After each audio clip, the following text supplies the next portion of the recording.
Bien, nuevamente buenos días. Vamos a continuar nuestra clase.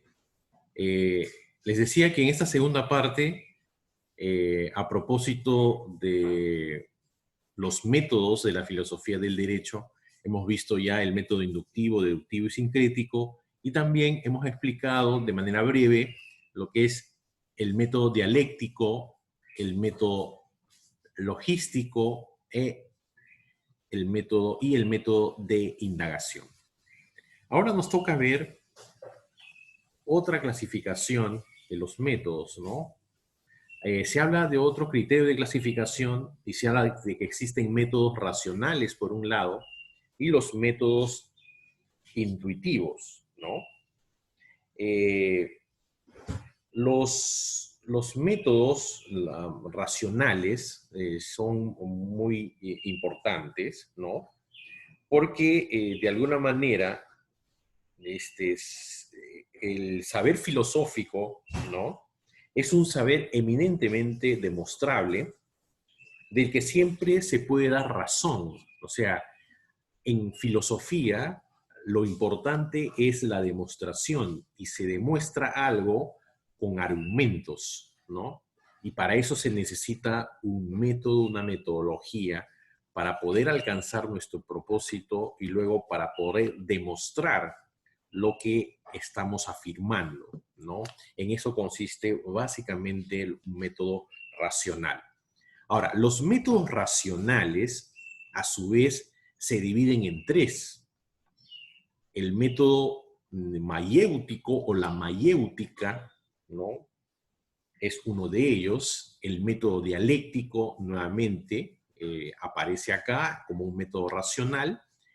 El método lógico. Entonces, esos son los tres grandes métodos racionales y vamos a pasar a explicarlos brevemente, ¿no? Ya tenemos, creo que no deben olvidar ustedes lo que hemos explicado en la sesión anterior, en tanto el método inductivo, el método deductivo, el sincrético, ¿no? Que son la base de los otros métodos para entender también los otros métodos.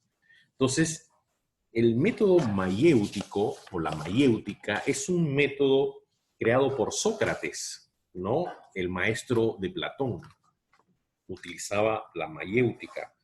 Y consiste la mayéutica en efectuar preguntas, recibir la respuesta y sobre la base de ella volver a preguntar en forma que progresivamente el interlocutor, ¿no? Y nosotros mismos alcancemos la verdad o se extraiga la verdad a partir de estas preguntas, respuestas y repreguntas.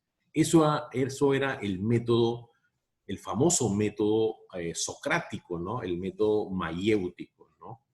Preguntas, recibir las respuestas y sobre la base de ellas volver a preguntar en forma que progresivamente se vaya extrayendo la verdad, ¿no?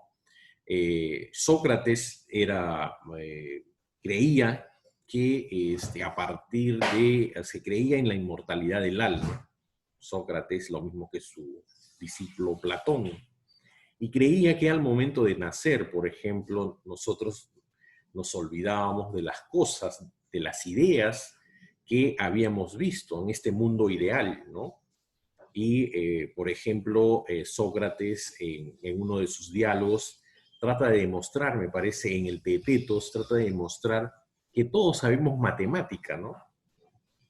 Y le llama a una persona, cuando estaba conversando con otros, sus discípulos y también filósofos, llama a Teetetos con la finalidad de demostrar de que él sabía matemáticas, ¿no? A partir de preguntas y respuestas, él finalmente iba recordando y trata de demostrar que existe o que sabe matemáticas y que al momento de nacer se ha olvidado.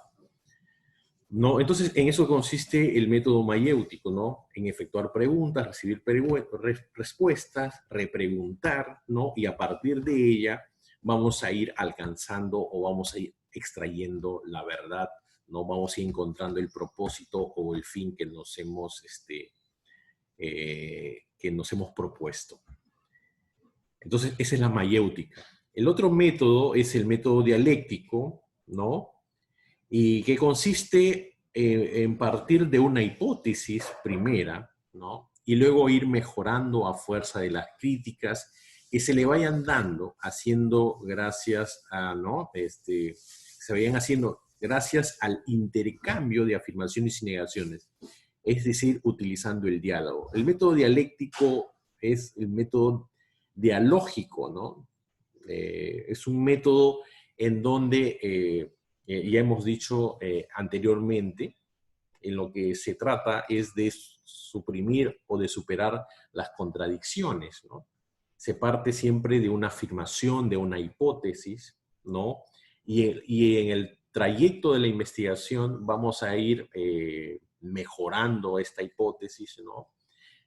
Vamos a ir superando las negaciones que vamos a encontrar, ¿no? Y finalmente vamos a alcanzar a partir de ahí la verdad, ¿no? Como les decía hace un momento, cuando explicábamos el método dialéctico en la anterior sesión, la idea es que se va a alcanzar la verdad superando las contradicciones que se van encontrando a partir de una afirmación. Se afirma algo y se va a encontrar su contradicción, su negación, y a partir de ahí vamos a encontrar la verdad. Entonces, ese es el método dialéctico. Luego tenemos el método lógico. En el método lógico se usa el silogismo, ¿no? Que parte de una premisa mayor, ¿no? Y una premisa menor hasta llegar a una conclusión, ¿no? En eso consiste el método lógico. Es un método creado por Aristóteles, ¿no?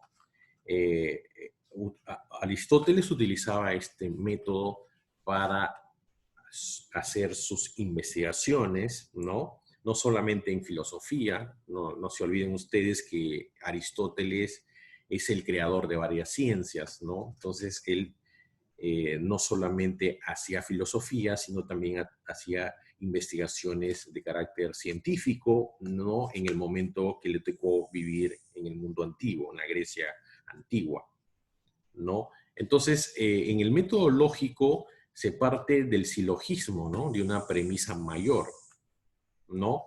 Por ejemplo, una famosa silogismo es: todos los hombres son mortales, ¿no? Sería la premisa mayor. Todos los hombres son mortales. La premisa menor sería: Sócrates es hombre, ¿no? Sería la premisa menor. Y luego la conclusión sería que Sócrates es mortal, ¿no?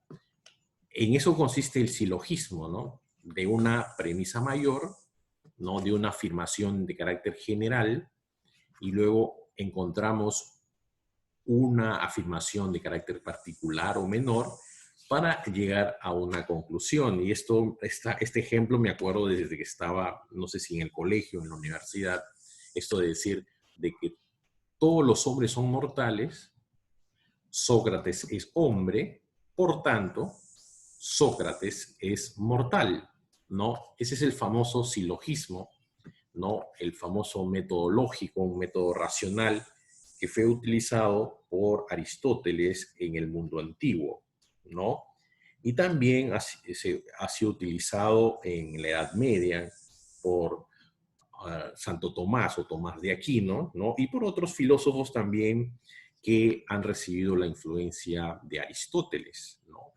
Entonces, esos son los métodos racionales, ¿no? La mayéutica, creado por Sócrates, el método dialéctico, que es un método utilizado por su discípulo, por Platón, ¿no? El método dialéctico, y el método lógico, que es un método utilizado por Aristóteles y también por otros filósofos como Tomás de Aquino, ¿no? Y otros más que han utilizado y que utilizan, de hecho, el método lógico, utilizando el silogismo en sus investigaciones para tratar de alcanzar su propósito, para tratar de alcanzar la verdad. Tenemos también los métodos intuitivos, ¿no? Los métodos intuitivos. Aquí en la diapositiva me parece que hay un error, en verdad debería decir intuitivo y no intelectual, pero se trata de los métodos intuitivos, y en su momento lo voy a corregir. Entonces, los métodos intuitivos, ¿en qué consiste? Básicamente en conocer la verdad de forma inmediata y no racional, ¿no? No inferencial. Es como la percepción de manera inmediata de la verdad, sin ningún razonamiento, ¿no? En eso consiste el método intuitivo, ¿no? O sea, ¿qué significa intuito? Intutio o intutio en latín, ¿qué significa? Significa la percepción clara, íntima, instantánea de una idea o de una verdad, tal como si se tuviera a la vista, ¿no? Eso vendría a ser la intuición, ¿no? El significado de intuición en latín, ¿no? Intutio o intutio, ¿no? En latín. Entonces, los métodos intuitivos significa que vamos a encontrar la verdad sin ninguna inferencia, sin ningún razonamiento previo. O sea, es como tenerlo a la vista, ¿no? Se nos presenta algo, se nos manifiesta algo. Y los métodos intuitivos son de varios tipos, ¿no? Hay una clasificación de los métodos intuitivos, ¿no? El método intuitivo, tenemos la intuición intelectual, por un lado, ¿no? ¿En qué consiste esta intuición intelectual? Básicamente es la captación por la vía intelectiva, ¿no? O sea, por el método o el esfuerzo intelectual, ¿no? Y vamos a conocer en forma directa, sin intermediarios, la esencia, la idea de algo, como decían en el mundo antiguo, el eidos, ¿no? La idea de algo, la esencia de algo, vamos a encontrar por la vía intelectiva, ¿no? Se toma nota de lo que el objeto es, ¿no? En eso consiste el método intelectual, en la captación de la verdad, ¿no? Por la vía intelectiva, ¿no? O sea, la verdad se nos manifiesta de manera inmediata. Luego está la intuición emocional. La intuición emocional, ¿no?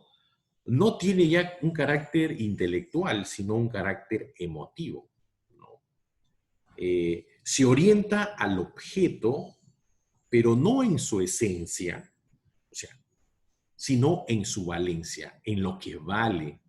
O sea, se orienta al objeto no para conocer lo que es, sino para conocer cuánto vale lo que vale. O sea, se dice la valencia del objeto. O sea, se trata de una captura axiológica, ¿no? Antes que cognoscitiva. O sea, a través de la intuición emocional vamos a encontrar el valor de las cosas, ¿no? No lo que las cosas son, sino lo que vale una cosa, lo que vale un objeto, ¿no? En eso consiste la intuición emocional. Por eso se dice que es una captura de carácter axiológica antes que cognoscitiva, ¿no? Antes que cognoscitiva, ¿no? En el caso de la intuición emocional, la captación es directa, veloz, porque la siento y no la pienso, ¿no? La intuyo, pero no la sé, no lo sé. Entonces es importante para que se den cuenta la diferencia con el anterior método. En el anterior, lo que vamos a captar es el objeto, la esencia de algo. En el método emocional, en la intuición emocional, vamos a captar de manera inmediata lo que vale el objeto, ¿no? Por eso se dice que es una captura axiológica. Finalmente, tenemos la intuición volitiva, ¿no? La intuición volitiva, ¿no? Se orienta la intuición volitiva fundamentalmente, ¿no?, a la voluntad, ¿no? O sea, esta intuición tiene que ver con lo volicional, con la voluntad, y se orienta también al objeto, ¿no?, que estamos investigando, pero no en dirección de su esencia, ¿no?, en el eidos, ¿no?, ni tampoco hacia el valer o la valencia de algo, ¿no?, sino hacia su existencia, ¿no? O sea, en el método intuitivo, ¿no?, en este método de intuición volitiva, lo que va a importar, lo que se nos va a manifestar de manera inmediata, sin ningún tipo de razonamiento o inferencia, no es lo que el objeto es, o no es lo que el objeto vale, sino se orienta fundamentalmente al tema de la existencia del objeto, ¿no? Si el objeto existe y cómo existe, ¿no? Entonces, lo que vamos a captar es lo que hay algo distinto a nosotros, distinto a mí, algo que está ahí, ¿no? Y que existe, ¿no? O sea, yo soy el que conozco y yo de manera intuitiva me voy a dar cuenta de que algo hay fuera de mí, algo existe fuera de mí, ¿no? Eso debe quedar claro. Por eso se dice una intuición volitiva, ¿no? Tiene que ver con la voluntad y vamos a captar, no la esencia, no la valencia del objeto, sino vamos a captar que fuera de nosotros existe algo que está ahí, ¿no? Algo que lo podemos ver, captar, que no somos nosotros, ¿no? Por eso se dice que se orienta a la existencia, ¿no? Vamos a encontrar que existen otras personas, que existe el mundo, ¿no? En eso consiste el método de la intuición volitiva. Ahora veamos el último criterio de clasificación. Se habla de los métodos, tanto metafísico y el método dialéctico, ¿no? No hay que olvidar, hace un momento les decía que la base de los métodos en la investigación científica y filosófica es el método inductivo y el método deductivo. Y a partir de ahí podemos encontrar otras formas de investigación, otras formas de métodos que nos van a ayudar a alcanzar nuestro objetivo, nuestro fin. En filosofía, tratar de alcanzar la verdad, ¿no? Y además, como dice el diccionario de la lengua española, también para enseñarla, ¿no? No solamente con el objeto de conocer algo, de saber la verdad, sino también de poder transmitirlo a otros.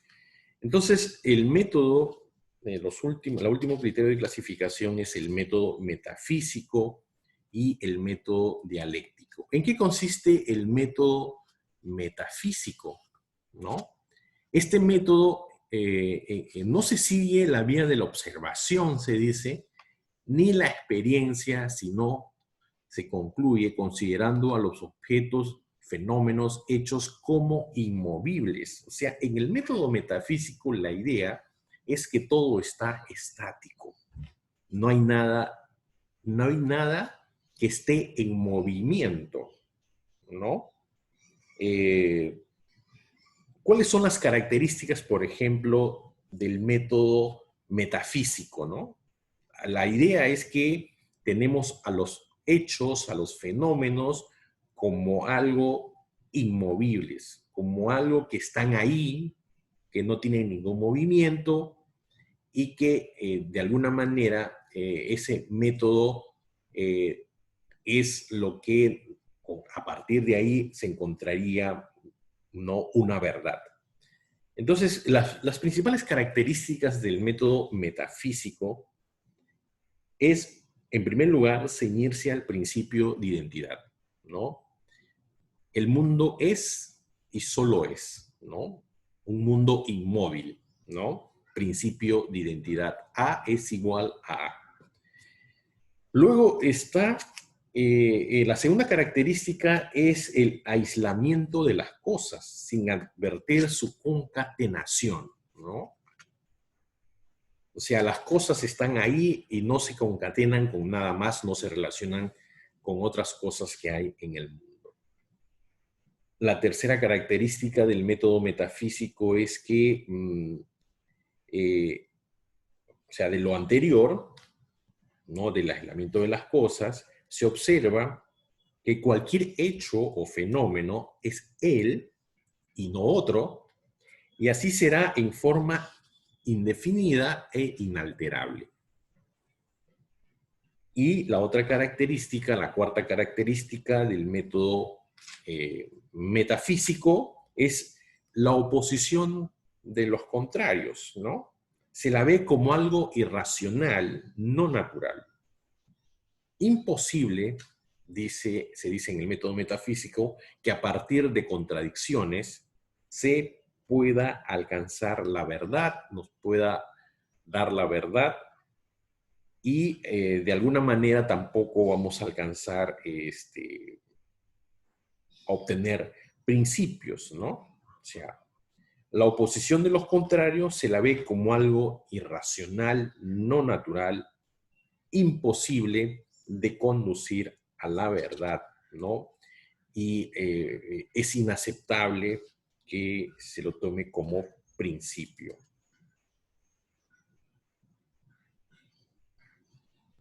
Entonces, ese es el método metafísico, contrario a este método. O sea, la idea del método metafísico es que tenemos un mundo inmutable, un mundo que no tiene, o sea, o de hechos inmovibles, y donde las contradicciones que puedan haber son inaceptables, ¿no?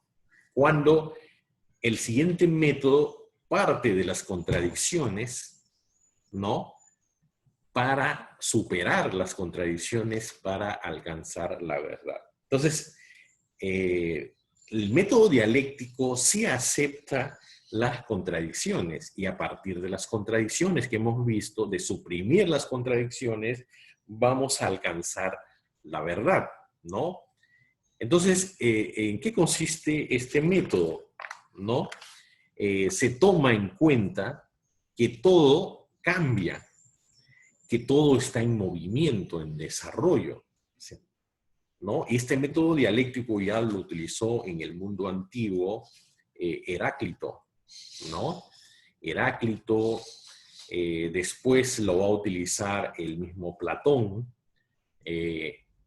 Hegel, Marx son las que han utilizado el método dialéctico, ¿no? O sea, y la tesis es que todo está en movimiento, ¿no? Heráclito decía que no nos podemos bañar 2 veces en el mismo río, porque las aguas van cambiando, van pasando. Entonces no nos podemos bañar 2 veces en el mismo río, porque todo está en movimiento, ¿no? Entonces se toma en cuenta eso, ¿no? Que el mundo está en desarrollo, ¿no? El mundo está en constante cambio. La verdad es el cambio, ¿no? El cambio y la superación de las contradicciones que podamos encontrar, ¿no? Entonces, las principales leyes de la dialéctica, ¿no? O los principios de la dialéctica, en primer lugar, es la ley de la unidad y lucha de los contrarios, ¿no? Hay una unidad, pero a su vez hay una lucha de los contrarios. Ese es el primer principio. El segundo principio es la ley de la transformación de los cambios cuantitativos a cualitativos y la ley de la negación, ¿no? Estas 3 leyes van más allá de los 3 principios de la lógica formal. Principio de identidad, de no contradicción y de tercio excluido, del que nos hablaba, del que nos decía Aristóteles, ¿no? O sea, hay 3 principios o 3 leyes diferentes a los principios lógicos que postulaba Aristóteles, ¿no? Estos principios son el principio de la ley de la unidad y lucha de los contrarios, la ley de la transformación de los cambios cuantitativos a cualitativos y la ley de la negación de la negación. Entonces, esos son los métodos, ¿no? En filosofía, ¿no? El método metafísico es un método proscrito en algunos círculos académicos, ¿no? Porque de alguna manera no conduce a mucho al momento de hacer una investigación de manera seria, ¿no? Porque el mundo, ¿no? Porque las cosas en el universo están en constante cambio, en constante movimiento, ¿no? Entonces, más cerca de esta realidad es el método dialéctico, ¿no? El método dialéctico que toma en cuenta fundamentalmente el movimiento, ¿no? El desarrollo de las cosas, ¿no? Y a partir de ahí vamos a encontrar, ¿no? La verdad, vamos a encontrar, ¿no? La esencia de las cosas, vamos a tratar de alcanzar el fin que estamos buscando en filosofía. En la filosofía del derecho sería encontrar la esencia, la naturaleza de lo que es el derecho, ¿no? ¿Qué cosa es el derecho? ¿Y cómo podríamos conocer el derecho, ¿no? ¿Cómo se puede conocer el derecho? ¿Cuáles son los límites del conocimiento jurídico? ¿Cuáles son los principios del conocimiento, ¿no? ¿Cuáles son los principios? Un tema de carácter axiológico, ¿no? Todo eso nos va a ayudar el método, ¿no? A partir de un método, que se tenga un método en filosofía y en filosofía del derecho, nos va a ayudar a encontrar, ¿no? Los conceptos fundamentales, ¿no? También del derecho, ¿no? O sea, de lo que se trata es de conocer, de alcanzar, de saber qué cosa es la experiencia jurídica y cómo funciona esta experiencia jurídica en todos sus niveles, ¿no? En todos sus niveles. La experiencia jurídica no solamente es la aplicación de normas, ¿no? Que es una cuestión básica, fundamental, sobre todo en el ejercicio de la carrera de derecho, ¿no? El trabajo de los abogados es la defensa, pero de por medio está la aplicación de normas jurídicas. El abogado lo que va a hacer, fundamentalmente, lo que tiene que hacer es interpretar los hechos, ¿no? Para a partir de ahí tratar de subsumir, ¿no? A los supuestos normativos, ¿no? Y a partir de ahí, ¿no? diseñar una estrategia de defensa, ¿no? Todo eso le interesa también a la filosofía del derecho, ¿no? Esa es una forma de aplicación. Pero también tenemos la visión del juez. El juez tiene otra visión del derecho, ¿no? Tiene otra perspectiva del derecho, a diferencia del abogado. Y también, por otro lado, está la fiscalía en temas penales, ¿no? Que le interesa más bien demostrar, tratar de buscar, ¿no? Las evidencias para demostrar que se ha cometido un delito y que hay un responsable de ese ilícito, ¿no? Entonces son perspectivas en cuanto a la aplicación del derecho, pero eso estamos viendo en el tema penal. Después tenemos el tema civil, ¿no? El derecho civil, que tiene que ver ya no con cuestiones de si una persona ha cometido un ilícito de carácter penal y tiene una responsabilidad penal, sino también se cometen ilícitos civiles y hay responsabilidades civiles, ¿no? Y básicamente la responsabilidad civil implica que el responsable va a tener que indemnizar por los daños que ha causado, ¿no? Eh, pero eso es un aspecto. Hay otros aspectos de la experiencia jurídica, como es la creación de normas. ¿Cómo se crean las normas? ¿Cómo se hace y cómo se busca dictar una norma que realmente sea aplicable en la realidad, ¿no? Y esa es una tarea de la creación de las normas y fundamentalmente, en el caso de los estados modernos, lo hace el Congreso o el Parlamento, ¿no? Y de manera excepcional, al momento de reglamentar las leyes, lo hace el Poder Ejecutivo, ¿no? Entonces tenemos una experiencia desde la creación del derecho, tenemos una experiencia de la aplicación del derecho, pero además hay otro aspecto de la experiencia jurídica que es el aspecto de la ciencia jurídica, o sea, del estudio que se hace del derecho, ¿no? O sea, no solamente es el tema de creación, de aplicación de las normas, sino también hay un aspecto, ¿no? Del conocimiento jurídico, ¿no? De cómo el jurista hace investigación científica, utiliza el método científico para describir, para explicar las normas, ¿no? Para proponer, ¿no? El jurista propone, no solamente interpreta, describe normas, sino propone formas de interpretar la norma y en su momento podría también proponer en un estudio la modificación o el cambio de las normas jurídicas, ¿no? Qué importante es eso. Y para lograr todo eso, para conocer todo eso, a partir de la filosofía del derecho, tenemos que tener un método, ¿no? Tenemos que tener uno o dos o tres métodos para poder hacer esta investigación, para conocer cómo, ¿no? De qué forma se crean normas, cómo se aplican normas desde la concepción del juez, del fiscal y del abogado, que tienen diferentes perspectivas, o del asesor, ¿no? Que tiene también otra perspectiva, y también la del científico, ¿no? La del jurista, del investigador jurídico, de la persona que está investigando, que está describiendo, que está explicando las normas, ¿no? Qué importante es eso, ¿no? Y para todo ello es importante una metodología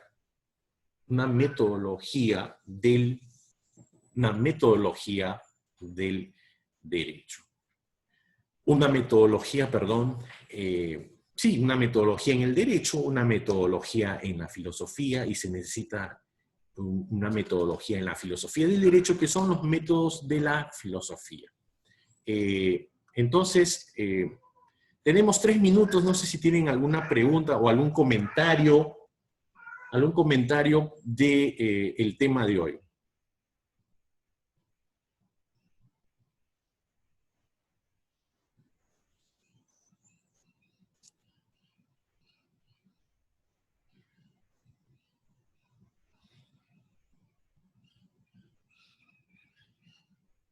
Bien, si no hay preguntas ni comentarios, yo les agradezco que se hayan levantado temprano, nos hemos levantado temprano para desarrollar estas clases.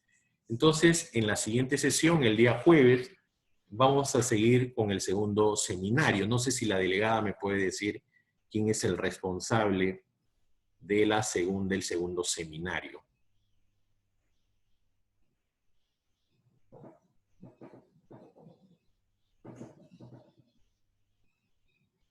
Bueno, parece que A la... ver, un ratito, profesor. El responsable es Ketty Lozano Enrique segundo. Ah, perfecto. Entonces son dos personas. No se olviden que me tienen que enviar, tienen que subir su trabajo a la plataforma, ¿no? Tienen un horario ahí que tienen que subir en la plataforma y tienen que enviarme, si van a hacer, van a utilizar diapositiva, tienen que enviarme al correo del curso o al correo personal, que creo que tiene la delegada, ¿no? Para que me envíen su diapositiva, para que el día de su exposición yo ponga la diapositiva para que ellos puedan realizar su presentación. Entonces yo les agradezco nuevamente por haberme permitido hacer esta clase, esta lección, y de alguna manera tratar de aprender todos, ¿no? Estamos aprendiendo en este camino del aprendizaje, de la enseñanza-aprendizaje, uno siempre va dando pasos, ¿no? Uno cada día va aprendiendo más cosas, ¿no? Yo no dejo de estudiar derecho hasta ahora. Bien, entonces buenos días, nos vemos el día jueves.